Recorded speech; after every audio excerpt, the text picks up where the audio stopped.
Assalamualaikum warahmatullahi wabarakatuh. Selamat malam bagi kita semua. Baik, pada malam hari ini kita menggunakan metode pembelajaran asinkronus, yaitu dengan video record yang akan saya upload nantinya di YouTube. Sesuai dengan RPS yang telah ditentukan, maka materi malam hari ini adalah berkaitan dengan ruang lingkup demokrasi. Pada pertemuan yang lalu kita telah membahas mengenai negara hukum, apa itu negara, apa itu hukum, dan bagaimana yang dikatakan sebagai negara hukum. Dan dimana kalau kita lihat pada pertemuan yang lalu, negara hukum itu adanya kekuasaan, hukum sebagai alat pembaruan masyarakat untuk dapat memberikan ketertiban, keamanan bagi seluruh rakyat Indonesia sesuai dengan amanat daripada Undang-Undang Dasar 1945 maupun Pancasila, itu sila ke-5. Nah, di dalam suatu negara ada sistem pemerintahan yang dilakukan.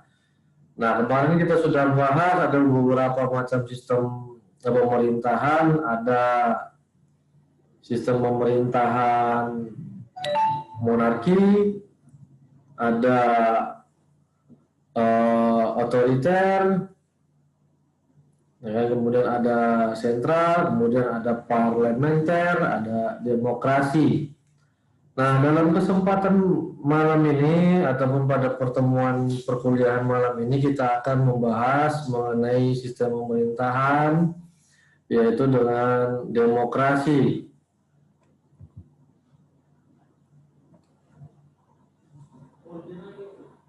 Nah, apa itu demokrasi? Nanti akan beberapa pendapat ahli, ya kan, mengenai definisi daripada demokrasi akan saya jelaskan nantinya. Nah, demokrasi sebagai suatu sistem telah dijadikan alternatif dalam berbagai tatanan aktivitas bermasyarakat dan bernegara di beberapa negara. Seperti diakui oleh Mahfud MD, ada dua alasan dipilihnya demokrasi sebagai sistem bermasyarakat dan bernegara. Yang pertama, hampir semua negara di dunia ini telah menjadikan demokrasi sebagai asas fundamental.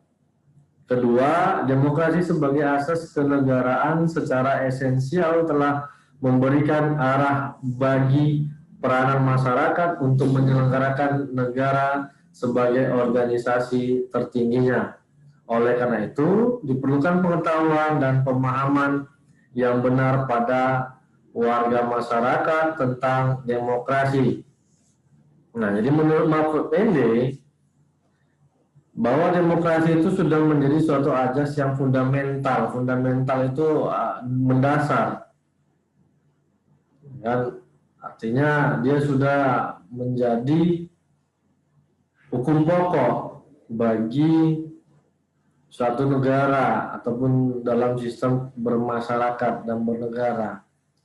Nah, yang kedua,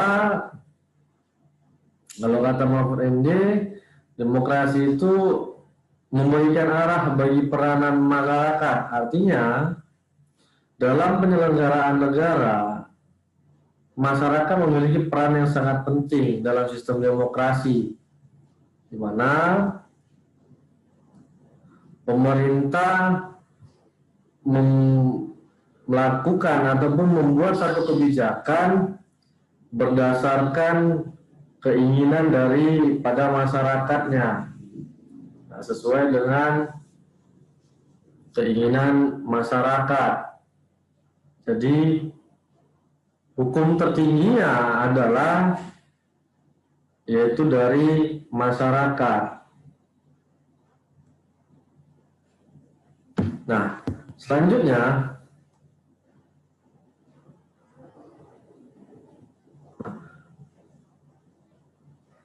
Pengertian demokrasi dari dua definisi, kita lihat dari epistemologi dan terminologi. Secara epistemologi, dari tinjauan bahasanya, demokrasi terdiri dari dua kata yang berasal dari bahasa Yunani, yaitu demos dan kratos atau kratein, yang berarti kekuasaan atau kedaulatan. Jadi secara bahasa, demos, kratein atau demos kratos adalah keadaan negara di mana dalam sistem pemerintahannya kedaulatan berada di tangan rakyat. Kekuasaan tertinggi berada dalam keputusan bersama rakyat. Rakyat berkuasa, pemerintah rakyat, dan oleh rakyat. Nah, kekuasaan tertinggi berada dalam keputusan rakyat.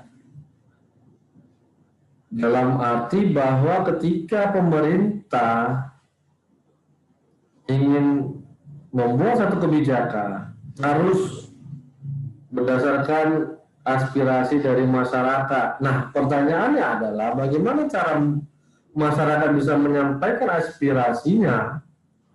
Tidak mungkin pemerintah bertanya satu persatu apa yang menjadi keinginan dari rakyatnya. Nah, makanya adalah di dalam sistem suatu negara hukum ada pembagian kekuasaan yang dianut oleh Montesquieu, kan gitu. Berdasarkan ajaran Montesquieu, trias politika. Nah, jadi kalau dari bahasa,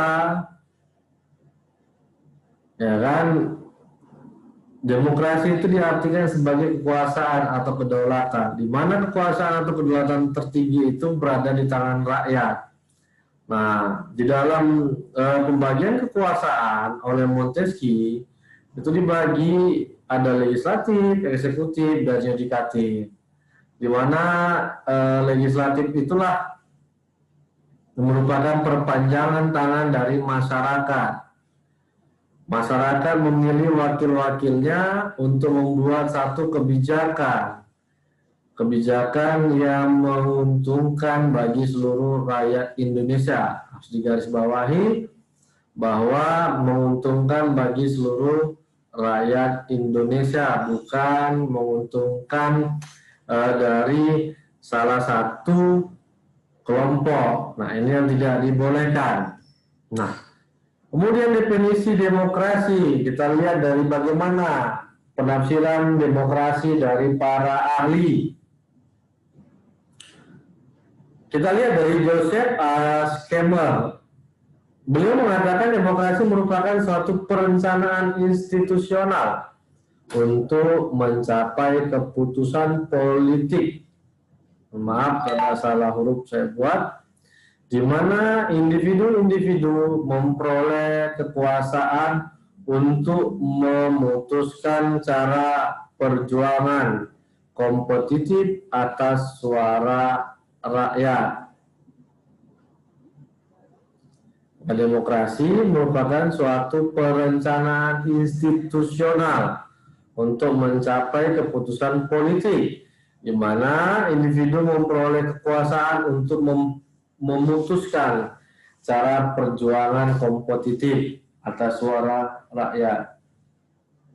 Nah, maksudnya adalah bahwa dalam membuat suatu sistem pemerintahan dengan sistem demokrasi ini, dia sudah sistematis, ya, sudah ditentukan siapa yang berhak untuk membuat kebijakan tadi. Nah, siapa yang berhak untuk menerima aspirasi rakyat?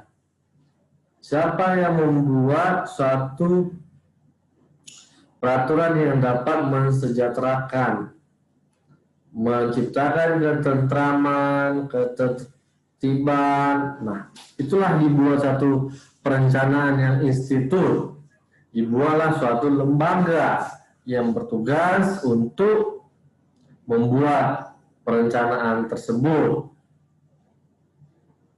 Nah, sehingga apa yang diinginkan oleh masyarakatnya itu bisa tercapai. Nah, lain pula pengertian demokrasi menurut Philip Schmitter dan Terry Lin. Mereka mengatakan demokrasi sebagai suatu sistem pemerintahan di mana pemerintah diminta tanggung jawab atas tindakan-tindakan mereka di wilayah publik oleh warga negara yang bertindak secara tidak langsung melalui kompetisi dan kerjasama dengan para wakil mereka yang terpilih. Nah, jadi bahwa sistem demokrasi ini adalah pemerintah sebagai pelaksana dari kekuasaan negara, pertanggungjawabannya dikembalikan kepada masyarakat. Pemerintah dalam hal ini misalnya kepala negara ataupun kepala pemerintahan terhadap semua kegiatan-kegiatan yang dilakukannya itu harus bisa dipertanggungjawabkannya di hadapan masyarakat, maka dikunci di wilayah publik oleh warga negara. Nah, tidak mungkinlah misalnya presiden menyampaikan pertanggungjawabannya itu setiap warga negara, maka pertanggungjawabannya itu diberikan secara tidak langsung pada seluruh masyarakat melalui wakil-wakilnya di DPR ataupun di legislatif.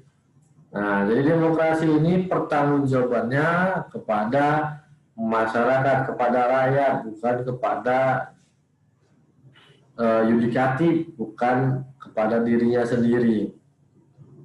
Itu menurut Philip dan Terry.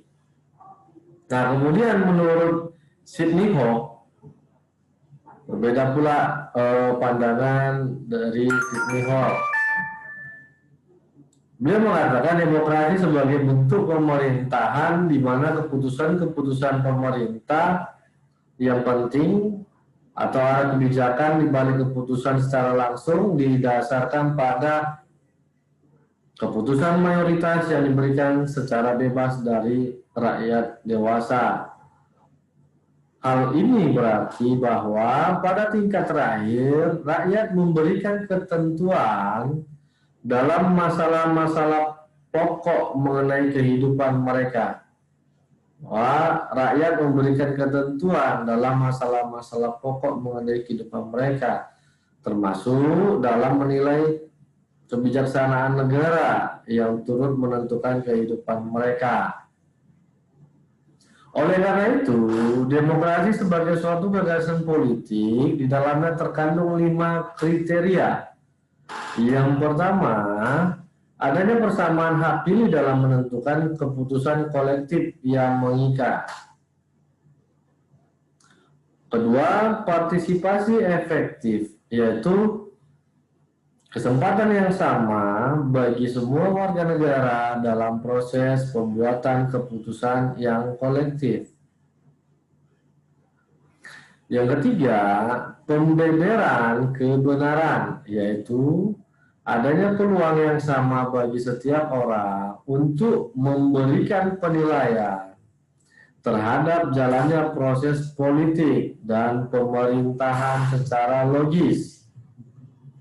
Keempat, kontrol terakhir terhadap agenda, yaitu adanya keputusan eksklusif bagi masyarakat untuk menentukan agenda mana yang harus dan tidak harus diputuskan melalui proses pemerintahan, termasuk mendelegasikan kekuasaan itu pada orang lain atau lembaga yang mewakili masyarakat. Kelima, pencakupan, yaitu terliputnya masyarakat mencakup semua orang dewasa dalam kaitannya dengan hukum. Nah, dari pemahaman Sidney Hawk dapat kita lihat bahwa masyarakat ataupun rakyat diberikan kebebasan oleh negara dalam menyampaikan aspirasinya dengan tujuan untuk menentukan arah politik, untuk menentukan arah pembangunan nasional, untuk menentukan bagaimana cara pengelolaan negara ini. Nah, tetapi dalam pemberian saran tadi, ketentuan tadi, masyarakat mendelegasikan kekuasaan itu pada orang lain atau lembaga yang mewakili masyarakat. Mengapa? Tadi saya katakan tidak mungkin negara dapat, tidak mungkin masyarakat dapat menyampaikan aspirasinya langsung dikabulkan. Mau berapa banyak kan gitu masyarakat di Indonesia, kemudian tidak akan bisa tercapai sebuah perumusan ketentuan undang-undang. Nah, makanya ada mendelegasikan kekuasaan itu kepada orang lain. Nah, mereka lah yang dianggap telah ahli dalam membuat satu undang-undang yang isinya adalah memenuhi aspirasi daripada masyarakat, gitu.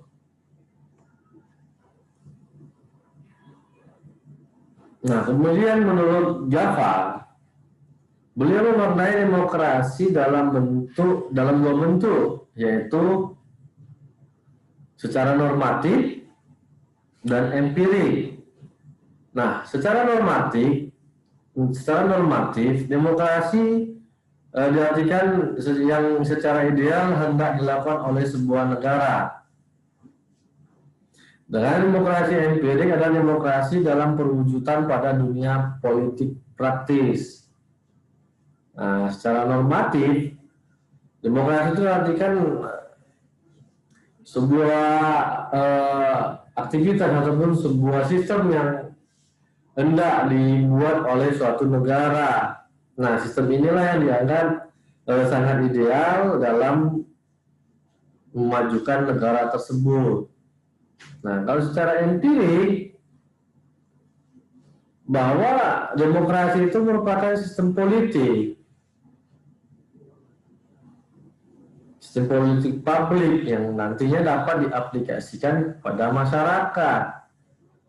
Nah, seperti itu dia. Kemudian lain pula pendapat dari Henry. Beliau mengatakan bahwa nilai-nilai yang harus dipenuhi untuk kriteria demokrasi adalah yang pertama, menyelesaikan pertikaian-pertikaian secara damai dan sukarela. Yang kedua, menjamin terjadinya perubahan secara damai dalam suatu masyarakat yang selalu berubah. Yang ketiga, pergantian penguasa dengan teratur. Nah, kita artikan satu persatu. Menyelesaikan pertikaian-pertikaian secara damai dan sukarela. Nah, demokrasi ini dia dimaknakan oleh Henry bahwa banyak ini pendapat, banyak ini masukan dalam membentuk satu ketentuan peraturan perundang-undangan. Nah, dalam menyatukan persepsi yang berbeda ini sistem demokrasi dia merupakan sistem seperti sila keempat Pancasila. Itu apa? Adanya permusyawaratan dan perwakilan. Gitu. Nah, itulah kunci dari sebuah demokrasi. Boleh banyak pendapat, tetapi dalam menentukan hasilnya tidak boleh dengan keinginannya sendiri, harus dibicarakan. Nah, tidak boleh ada pertikaian, gitu. Kedua, menjamin terjadinya perubahan secara damai dalam suatu masyarakat. Artinya bahwa ketika suatu peraturan itu terbit, maka DPR kan gitu, pemerintah, eksekutif harus bisa menjamin bahwa peraturan yang dibuatnya itu dapat merubah tatanan kehidupan masyarakat menjadi lebih baik, bukan malah menurun. Nah, yang mengakibatkan nantinya ada timbul kerugian bagi masyarakat. Kayak perubahan itu tidak boleh adanya masalah gitu ya. Tidak boleh menimbulkan nanti suatu konflik. Ya, kita ambil contoh seperti Undang-Undang Cipta Kerja yang sudah diundangkan dan sudah dinomori, sudah dicatat di lembaran negara, gitu. Yang sampai saat ini masih pro dan kontra. Gitu. Yang ketiga, pergantian penguasa dengan teratur.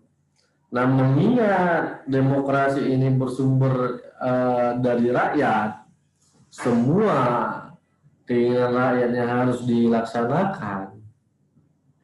Nah, maka juga pemimpinnya juga ditentukan oleh rakyat. Nah, maka dibuatlah dia berapa tahun sekali untuk pergantian presiden misalnya. Nah, dalam Undang-Undang Dasar kita sudah jelas presiden itu untuk masa baktinya adalah selama 5 tahun dan dapat mengikuti 1 kali pemilihan, ya kan, selama waktu 5 tahun.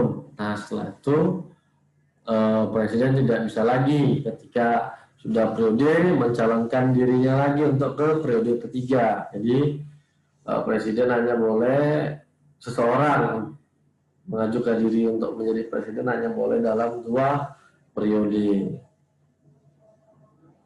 Keempat, penggunaan pemaksaan seminimal mungkin.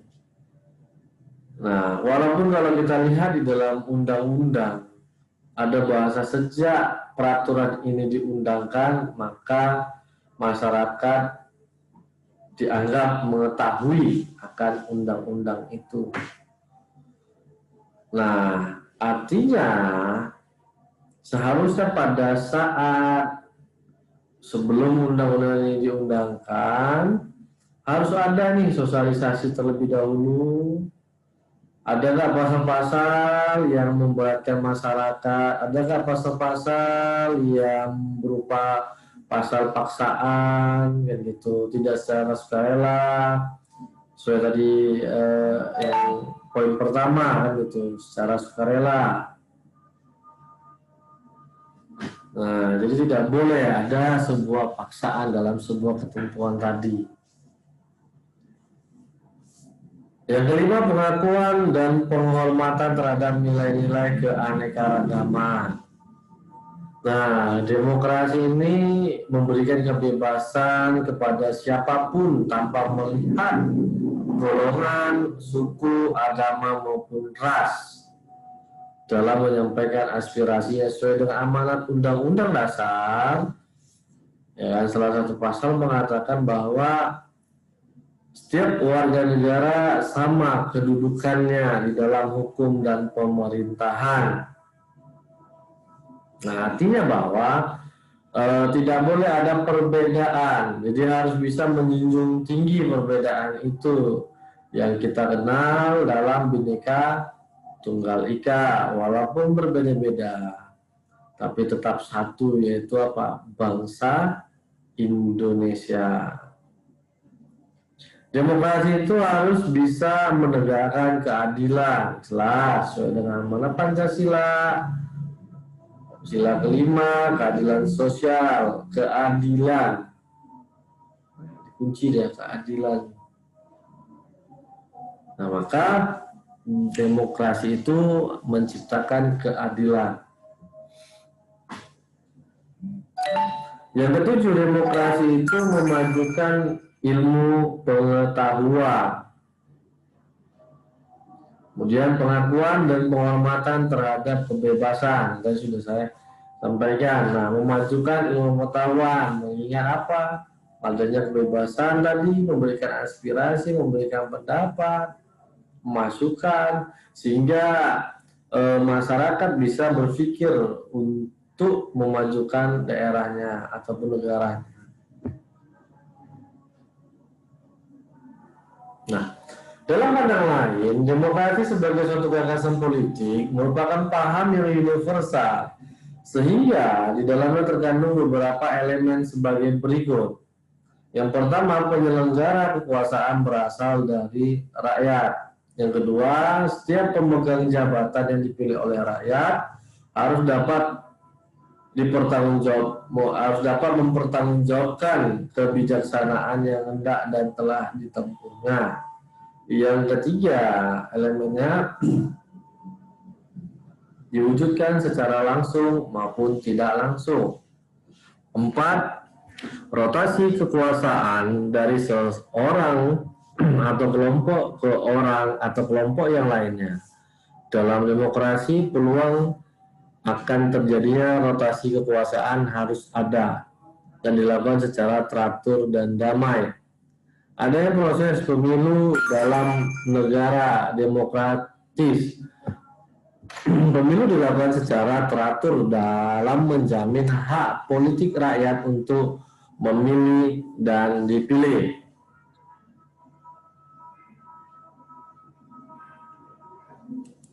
Nah, ini nggak nampak satu lagi. Nah, kesimpulannya,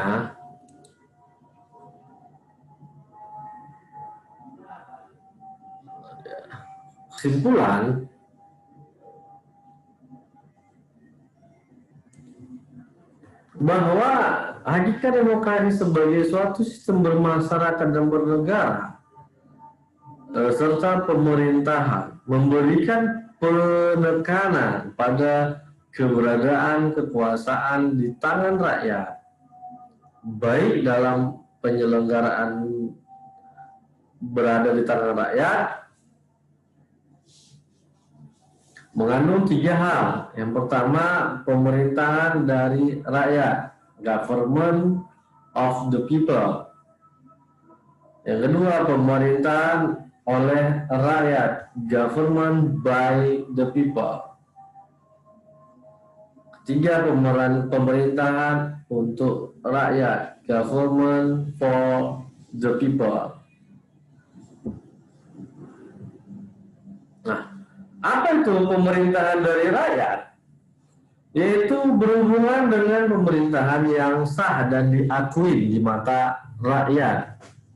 Sebaliknya, ada pemerintahan yang tidak sah dan tidak diakui. Pemerintahan yang diakui adalah pemerintahan yang mendapat pengakuan dan dukungan rakyat. Pentingnya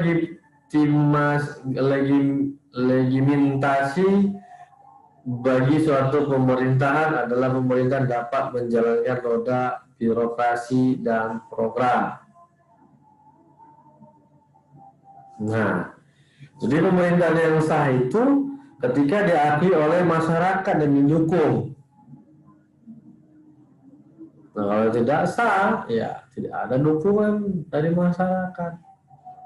Kalau terjadi pemberontakan terhadap kepala pemerintahan atau kepala negara, dengan dianggap kebijakan-kebijakannya tidak pro rakyat, gitu.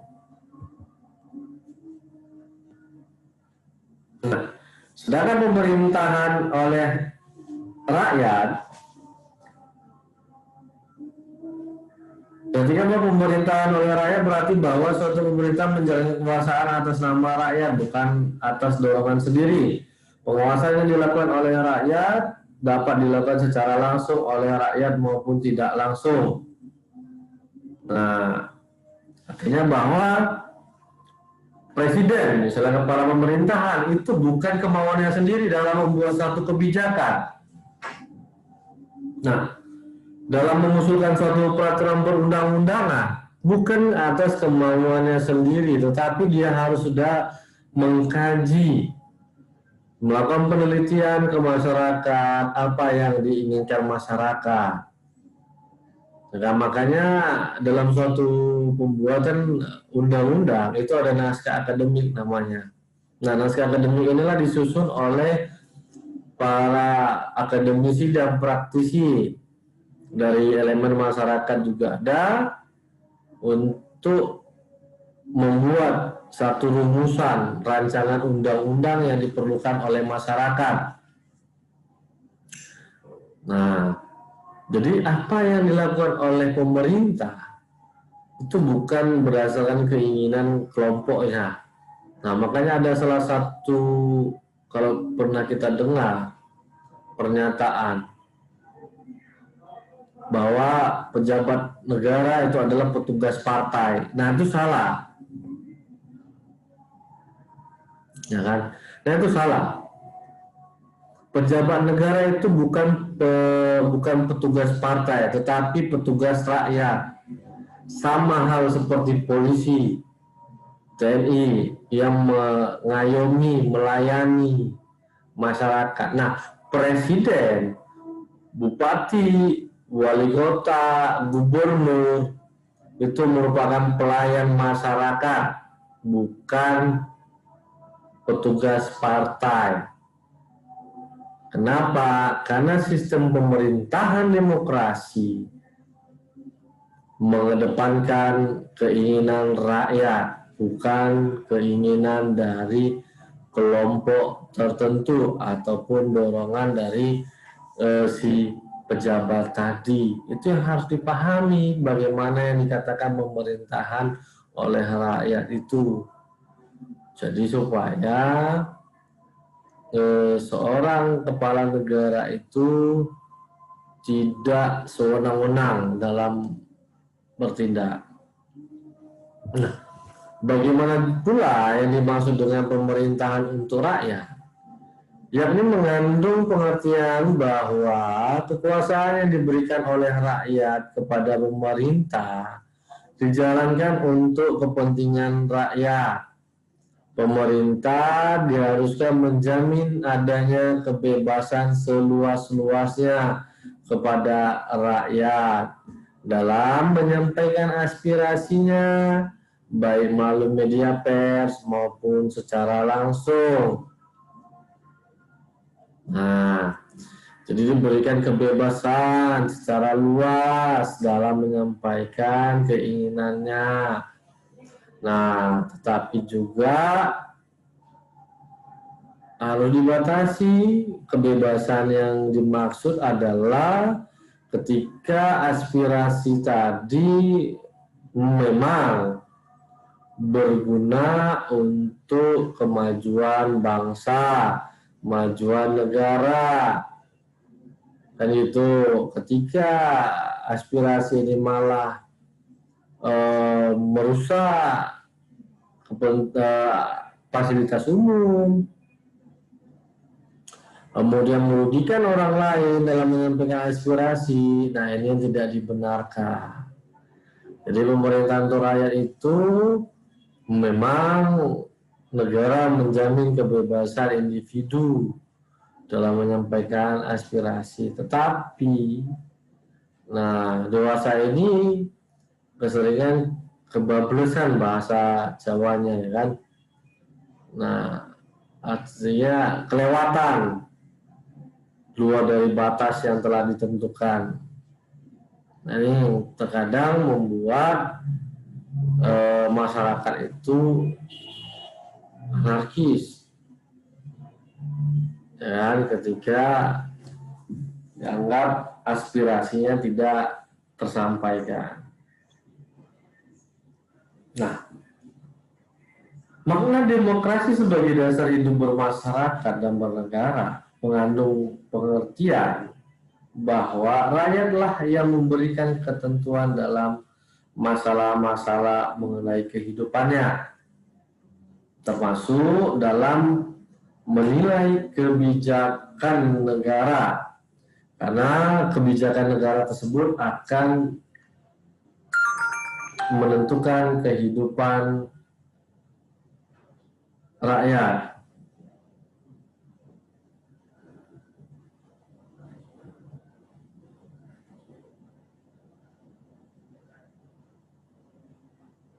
Nah, dengan demikian, negara yang menganut sistem demokrasi adalah negara yang diselenggarakan berdasarkan kehendak dan kemauan rakyat. Dari sudut organisasi, demokrasi berarti pengorganisasian negara yang dilakukan oleh rakyat sendiri atau atas persetujuan rakyat, karena kedaulatan di tangan rakyat.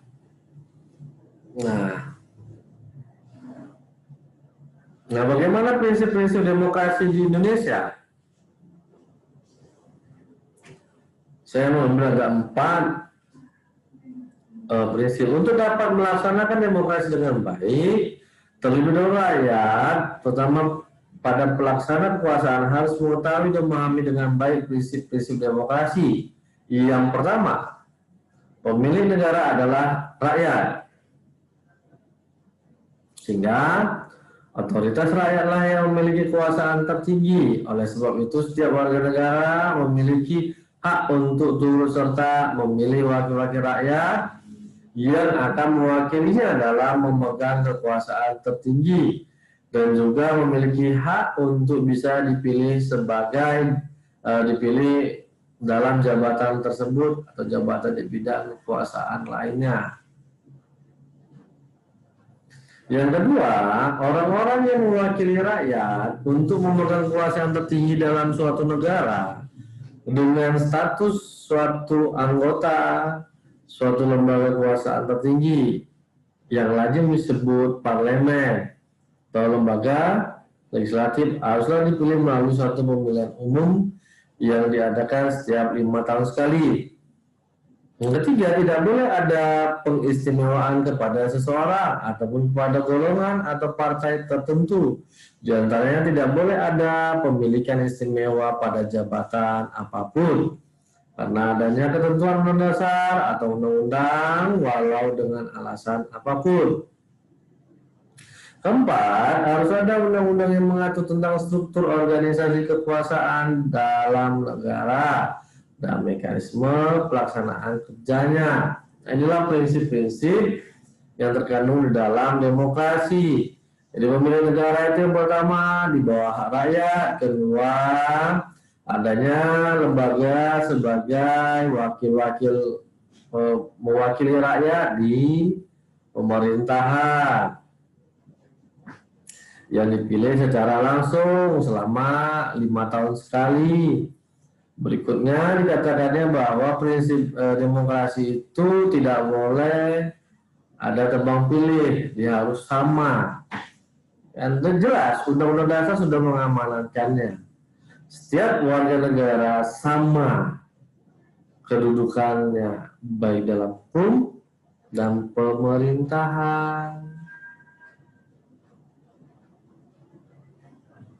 Kan gitu dia. Nah, kemudian harus ada undang-undang yang mengatur tentang struktur organisasi itu. Nah, setelah ada undang-undang pemerintahan daerah, kemudian ada TMPR, kan gitu,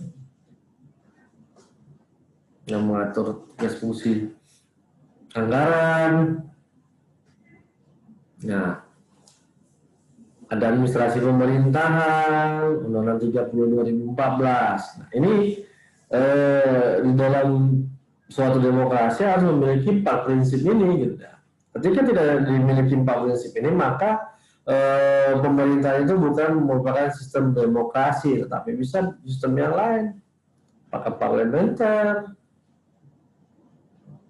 apakah sentralis, otoriter, dan sebagainya. Dan pertemuan yang lalu kita sudah ada membahas lebih kurang ada 6 atau 7 sistem demokrasi di dalam suatu negara hukum.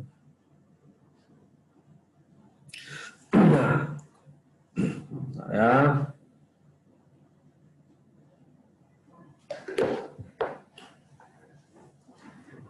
Nah, bagaimana usul-usul pendukung tegaknya suatu demokrasi? Yang pertama, adanya negara hukum, di mana negara yang memberikan perlindungan hukum bagi warga negara melalui kelembagaan peradilan yang bebas dan tidak memiliki dan tidak memihak, serta adanya penjaminan HAM. Nah, bagaimana cara menegakkan demokrasi? Yaitu yang pertama harus ada lembaga peradilan yang bebas dan tidak memihak.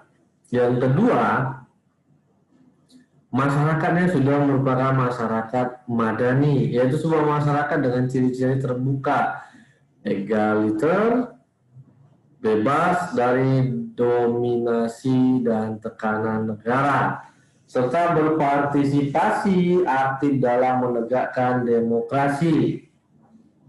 Nah, masyarakat madani ini masyarakat yang sudah memiliki kemampuan intelektual dalam memajukan negaranya, dan kemudian negara memberikan peluang fasilitas yang luas, jaminan kepada masyarakat untuk mengembangkan potensi-potensi yang ada dalam dirinya. Ibaratkan dalam suatu perusahaan, gitu ya, ketika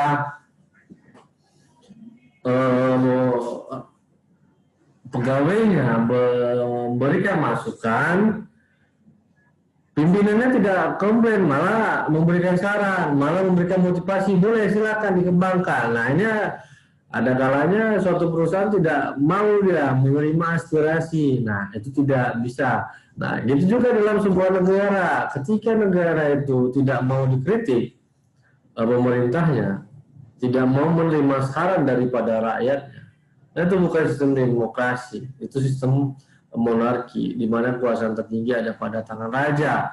Rakyat tidak boleh berkomentar terhadap aturan yang dibuat oleh raja, kan itu. Dalam demokrasi tidak demikian. Nah, jadi harus ada kebebasan kepada masyarakat. Yang ketiga, aliansi kelompok strategis. Komponen berikutnya yang dapat mendukung tegaknya demokrasi adalah adanya aliansi kelompok strategis yang terdiri dari partai politik, kelompok gerakan, dan kelompok penekan atau kelompok kepentingan, termasuk di dalamnya pers yang bebas dan bertanggung jawab. Artinya apa? Tidak, tadi saya katakan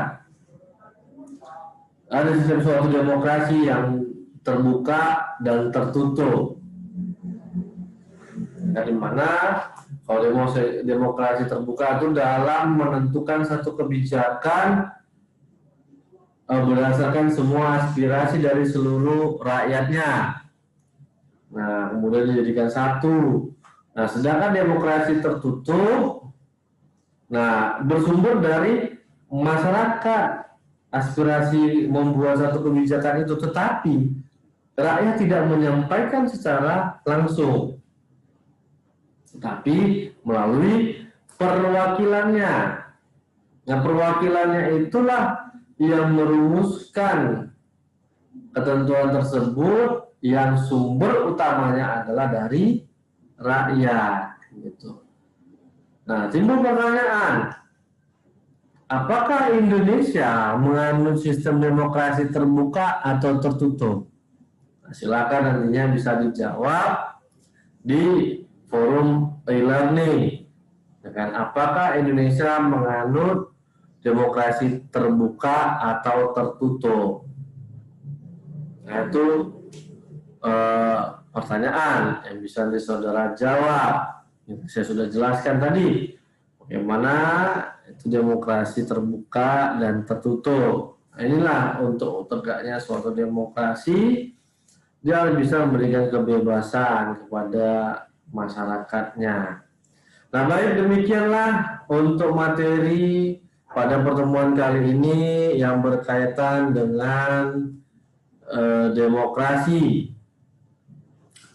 Apabila ada pertanyaan mengenai isi materi ini yang kurang jelas ataupun ada pertanyaan-pertanyaan yang di luar daripada materi ini yang masih dalam ruang lingkup negara hukum dan demokrasi, dapat ditanyakan di forum diskusi yang sudah dibuat di e-learning. Demikian, sampai jumpa pada pertemuan yang akan datang. Wabillahi taufiq wal hidayah. Wassalamualaikum warahmatullahi wabarakatuh dan selamat malam.